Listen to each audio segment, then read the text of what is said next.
150 encounter करने वाले IPS Ashutosh Pandey. 8000 लोगों के बीच माफिया रविंद्र चीता को मारा, बिना गवाह ज्योति मर्डर केस को खुलासा किया। मैं जब मुजफ्फरनगर में तैनात था तब वहां रविंद्र चीता नाम का एक खूंखार अपराधी बहुत चर्चित था। हत्या, लूट, अपहरण और रेप जैसी कई वारदात को अंजाम दे चुका था। घरों में घुसकर पूरे परिवार को बंधक बनाकर बेटियों से रेप करता था। पुलिस भी उससे तंग आ चुकी थी। हमने उसे सार्वजनिक रूप से मारने का प्लान बनाया ताकि लोगों में उसका और उस जैसे बदमाशों का खौफ कम हो। 1 से 2 महीने की रेकी के बाद एक कस्बे में ट्यूबवेल के पास हमने उसे घेर लिया। दोनों तरफ से फायरिंग शुरू हो गई। देखते ही देखते वहां 8 से 10 हजार लोग इकट्ठा हो गए। उसी बीच हमने रविंद्र चीता को ढेर कर दिया। इसके बाद तो क्राइम कैपिटल मुजफ्फरनगर, मेरठ समेत पश्चिम यूपी के कई जिलों में एनकाउंटर का दौर चला।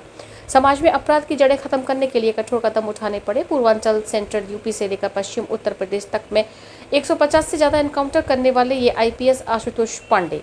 खाकी वर्दी में बात आज आईपीएस आशुतोष पांडे की, जिन्होंने एक टेक्नो फ्रेंडली और एनकाउंटर स्पेशलिस्ट माना जाता है। उत्तर प्रदेश पुलिस को यूपीसीओपी ऐप देने वाले आशुतोष पांडे की ये कहानी आप 5 चैप्टर में उन्हीं की जुबानी पढ़ेंगे। बिहार के जिला भोजपुर के रहने वाले शिवानंद पांडे के 2 बेटे हुए हैं। उनमें छोटे बेटे आशुतोष पांडे का जन्म 1967 में हुआ।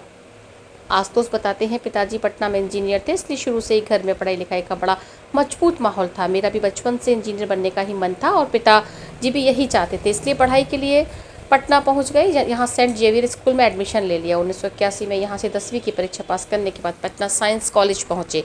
उन दिनों 12वीं साइंस कॉलेज में शुरू हो गई थी। यहाँ 1983 में साइंस स्ट्रीम में 12वीं कंप्लीट की। यहीं से शुरू हुआ कैरियर की तरफ सोचने का सिलसिला। सबसे पहले एक दिशा मजबूत करने के लिए पटना एनआईटी से बीई पूरी की। इंजीनियरिंग करने के दौरान मेरा गाँव आना जाना खूब था।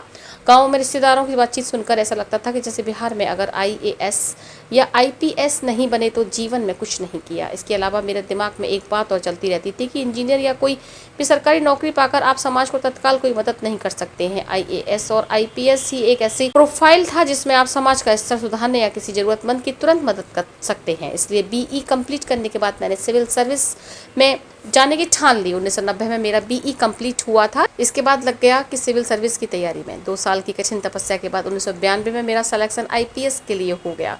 मुझे कैडर मिला उत्तर प्रदेश। इसके बाद अंडर ट्रेनिंग आईपीएस इलाहाबाद भेजा गया। यहाँ मैंने यूपी पुलिस के पूरे सिस्टम को समझा।